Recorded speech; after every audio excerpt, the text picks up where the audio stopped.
Hola, ¿qué tal? Bienvenidos a su canal Mundo Hoy. La diputada Rosa Amalia Pilarte calificó como precipitada la decisión adoptada por el Partido Revolucionario Moderno PRM de rechazar su precandidatura a la misma posición al ser acusada por el Ministerio Público de lavado de activos, y la representante de La Vega dijo que fue una decisión muy rápida y que está a la espera de la decisión que tome el Tribunal Superior Electoral de acatar o rechazar su precandidatura a diputada para las próximas elecciones del 2024. Pilarte dijo que no puede juzgar a los altos mandos del partido que tomaron esa decisión, pero que lo deja a la conciencia de cada uno de ellos y del pueblo, al tiempo que indicó que todavía no ha tomado una decisión sobre renunciar o no de esa organización, ya que no ha sido muy política y fue en ese partido que incursionó, al tiempo de reiterar que está a la espera de lo que decida el Tribunal Superior Electoral. ¿Y usted qué piensa? ¿Fue una mala decisión por parte del PRM de rechazar la precandidatura de Pilarte? ¿O por el contrario, era lo que debían de hacer debido a las acusaciones en su contra? Cualquiera que sea su opinión, déjamelas en los comentarios. Sobre la acusación de lavado de activos que pesa en su contra, Pilarte dijo que ese dinero que dice el Ministerio Público que ella movió ilegalmente por el sistema financiero es de la empresa familiar que los López Pilarte manejó por muchos años. Dijo que no es un dinero que está vigente, sino un dinero que se manejó por varios años a través de préstamos de negocios que ella y su esposo Mickey López tenían, además de revelar que esos recursos están amnistiados. Mickey López dice que recurrirán ante el Tribunal Superior Electoral el rechazo del PRM a la candidatura de su esposa, la diputada Rosa María Pilarte. Mañana en esta cabina. Mientras él dice eso, entonces su esposa dice la responsabilidad que establece a Mickey López de lo que se le está acusando. No, que él manejaba todo. Que él manejaba absolutamente todo y que la responsabilidad entonces recae sobre él. Bueno, y ella era una tonta útil, no sabía lo que estaba haciendo. Me imagino que todos esos gustos y placeres que dan mover todo ese dinero eran gratis también. Hay muchas aristas siempre en este tipo de casos, pero yo quisiera tomar esos viajes a Europa. Quisiera señalar una que no tiene nada que ver con el caso, ni con el morbo, ni con la debilidad de nuestro sistema de partido político, sino algo más profundo y mucho más delicado, que es la facilidad con que ciertas personas vinculadas a ciertas actividades delictivas pueden colocar, y cabe la palabra, multimillonarias sumas de dinero en el sistema financiero sin que se levante y se dispare ningún tipo de alarma o control. A mí me sobraron unos dolaritos de un viaje. Y lo digo con el mayor nivel de respeto y conciencia de lo importante que es ese tema de mantener la estabilidad del sistema financiero. Pero me causa mucha extrañeza la facilidad con que en un expediente un mensajero mueve 1.000 millones en efectivo en una sucursal y no se levanta ninguna alarma. Mira, con que en todos los procesos, casi todos los procesos, desde Quirino hasta acá, multimillonarias sumas entran al sistema financiero. Nunca se dicen los bancos, desde luego, y no pasa nada. Y tú por 10 pesos caes casi preso. Aquí no, se dio, por 7. Por 7 pesos te llaman. Aquí se dio un caso, yo no sé si ustedes recordarán, cuando era Peñaguaba administrador de la lotería. Aquí hubo un lío terrible con el tema de los Dream Casino Corporation. Aquí hubo un lío terrible con unos tal hermanos Carboni que habían estado, Carboni, que habían estado, tú recuerdas, ¿verdad? Sí, sí. Que habían estado presos. Con otros dos aquí que después se reivindicaron. Uno se colocó en un partido y otro en otro y bueno, no vamos ni siquiera a referir el caso. Lo que sí vamos a decir es que parte de ese dinero de unas transacciones extrañas que se hizo con el intento de instalar el gordo iberoamericano aquí, lo que pasó con los Dream Casino, lo que pasó con el tema de las rifas, fue un lío muy serio que involucró entonces a una banca privada de la que tú tuvieron que rápido y veloz salir a aclarar, y parte de ese dinero, por supuesto, que se había intentado depositar o que se había depositado justamente por lo que estás diciendo ahora, y se dijo públicamente en ese caso cuál era la institución bancaria. Eventualmente eso puede ocurrir, pero tú tienes mucha razón de lo que ocurre, porque aquí hay un temor muy grande, ¿no? De referir a la banca, evidentemente, cuando se trata de dinero. Yo lo que digo más de referir es qué pasa con los sistemas de alerta que se suponen que tienen que evidenciarse cuando no se corresponde el flujo y el ingreso establecido con unos depósitos multimillonarios.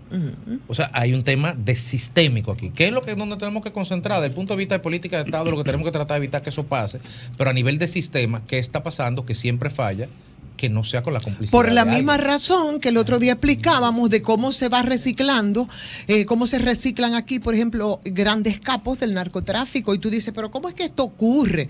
Que siempre se dan un lapso de tiempo, 10 años después, 20 años después, tú te encuentras que son gente que se permean en todos los sectores de poder y a nadie le llama la atención hasta que un día entonces se decide, y ahí, bueno, pues nosotros... ¿Sabes por qué nos llama la atención, Ivonne? Porque regularmente este tipo... Complicidades. Este tipo, claro que hay complicidad. No es que no pero sabe. Este sector oscuro siempre trata de coincidir con el que está abajo en oposición, que necesita muchos recursos, y entonces a ellos les sobran recursos. Por eso entonces tú ves que cuando el PLD está abajo, van todos al PLD y se enganchan en el PLD. Cuando el PRM está abajo, van todos al PRM. Cuando la Fuerza del Pueblo está abajo, si tú te fijas, el que está en oposición regularmente es el que mayor peligro tiene de llenarse de este tipo de personas, porque es más vulnerable por el tema de recursos, que siempre es necesario. Nosotros tenemos un caso que lo grafica muy bien, que fue demasiado mediático, que fue el caso de Figueroa Agosto, que por cierto todavía estamos esperando cuál fue el resultado de esas investigaciones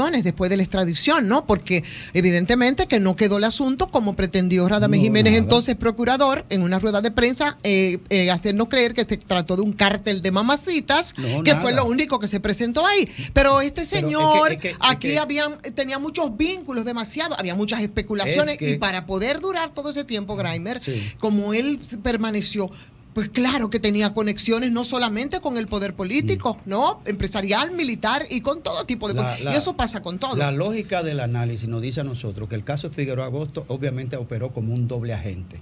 Un doble agente de Estados Unidos para operar en el modo que lo hacen, que es poner gente en el sistema, en el mercado, que penetre en las instancias de poder, que penetre en las instancias militares, que penetre en las instancias empresariales, y luego lo utilizan como un extractor de información para tener entonces por dónde apretar cuando tienen sus intereses. Chantajear y manipular. Claro, porque es lo que se hace porque después. Figueroa Agosto se escapó de una cárcel de máxima seguridad en Puerto Rico donde tenía 100 años de cárcel. Se escapó, entre comillas, 2 kilómetros de comillas. Como Pedro para su casa. Y no coge ni para Burundi, no se va a Finlandia, no se ni va a Brasil, ni a Brasil, que eso es grandísimo. Pero aquí no estaba haciendo espionaje, aquí estaba con las actividades mismas del narcotráfico y con el contubernio. Pero oye lo peor de todo, él se escapa de Puerto Rico por narcotráfico, ¿verdad? Sí, con 100 años de condena. Sí. Y no se va a un país desconocido, no, viene aquí a la galería, por no decir el patio, porque somos el patio de Estados Unidos y somos la galería de Puerto Rico. Viene ¿verdad? Aquí a las puertas, tú y sabes. Y aquí no andaba escondido, porque el que anda escondido no se graba y deja los casetes teniendo relaciones sexuales con el mundo de la farándula, ok. Pero cuando se escapa de aquí, se va a Puerto Rico, donde lo están esperando, porque tiene que completar 100 años de prisión. O sea, no se va a otro país, se va donde lo están esperando. Y en Puerto Rico no andaba escondiéndose. Pero está bien, pero... Andaba caminando normal. Bien. Y andaba con Sobeida Félix el día que le cayeron atrás. Un fiscal dominicano que estaba allá de vacaciones. Pero está bien, en esas labores de doble agente. Lo que te quiero decir es que en este tema del narcotráfico y demás, no es cierto que los Estados Unidos tienen un plan real de exterminio del narcotráfico internacional. Pero ven acá, pero habrá que ser muy ingenuo para pensarlo, porque óyeme, pero eso es uno de los principales mercados. Nosotros somos puente para la droga a Europa, pero también para la droga a Estados Unidos y el mercado estadounidense. No hay consumo, pero además, con todos esos procesos que se dan de extradiciones y demás, que nosotros, o sea, ¿cómo ellos aportan? ¿Con cuáles informaciones? ¿Y de qué manera impacta esas informaciones para combatir, por ejemplo, el crimen organizado? No, normalmente esas informaciones se utilizan para el chantaje, Es así, Para eso lo utilizan. Pero en esos 10 años que duró Figueroa aquí se permeó muchos sectores de poder, pero nunca lo supimos. Todo, Florian Félix, nunca lo César el Abusador, Franklin Franco, Quirinito, son todo el sistema. No claro. solo Agosto, todo el sistema. No, yo pongo un caso porque yo creo que como yo creo que ese fue el más mediático de todo. Bueno, yo no había oído hablar nunca de César el Abusador hasta que viene y se produce la situación esta con el pelotero de Grandes Ligas. Y ahí es que entonces, yo lo había escuchado. pero el tipo tenía 20 años. Fiesta de con diciembre, todos los privilegios, eso era famoso. con todos los privilegios del mundo, además, porque ni siquiera en la DGI tenía. Pero a Hipólito le preguntaron una que, vez que para qué estaba haciendo una pista de aterrizaje en Elia Piña. Y Hipólito Mejía dijo textualmente, para que aterricen droga ahí. Textualmente lo dijo. ¿Y quién juramentó a Quirino en el PRM de aquel tiempo que se llamaba PRD? El que llevó a Arturo del Tiempo al Palacio. El que llevó a Arturo del Tiempo al Palacio. No. Porque es lo mismo, es lo que dice Félix, es lo mismo. No lo politicemos, porque es lo mismo. ¿Quién juramentó a Quirino en el... Porque aquí todo el mundo tiene su cuota. ¿Quién juramentó a Quirino en el PRM, que era el PRD de antes? ¿Quién lo juramentó? Pero lo que el nuero está de bien, Hipólito pero Mejía. óyeme una cosa, si nos vamos por ahí, Graimer Méndez, entonces yo creo que hay otros sectores que a lo mejor yo estoy diciendo para que no se mencione solo un caso, sino que se mencionen todos. Óyeme, que tiene que responder con mucha responsabilidad. Ya usted lo mencionó. Todos tienen sus narcotraficantes y lo han ocupado favorito, vamos a estar claros. Eso no es un asunto que si Hipólito, que si Leonel Fernández y que si la droga de Quirino, que para mí eso tiene mucho de morbo y demás, pero bueno, si yo fuera él yo lo hubiese aclarado. Por supuesto que sí, sobre todo cuando yo estoy pretendiendo volver a dirigir el país. Pero no podemos particularizar, porque todos, yo estoy hablando creo que no debemos particularizar. Y no es ni siquiera, no solo son los sectores de poder político, también empresarial, que tú vives mucho haciendo énfasis en eso, es verdad, militar, todos, y todos saben, y todos son cómplices, y por eso va a seguir ocurriendo. Ahora, claro que sí. Este caso particular de la diputada Pilarte, ¿cómo va a afectar a corto plazo el rejuego electoral a lo interno del PRM y el discurso de la oposición frente a la descalificación del PRM como supuesto no, porque en los hechos está ahí, como partido que fue en su momento penetrado por alguna instancia de esta naturaleza? Porque le decían que estaba, por ejemplo, ocultando. La semana pasada, cuando se estaba hablando del caso de Julio Romero, hubo gente que decía, sí, pero en vez de hablar de Julio Romero deberían de hablar de los narcotraficantes que tiene el PRM.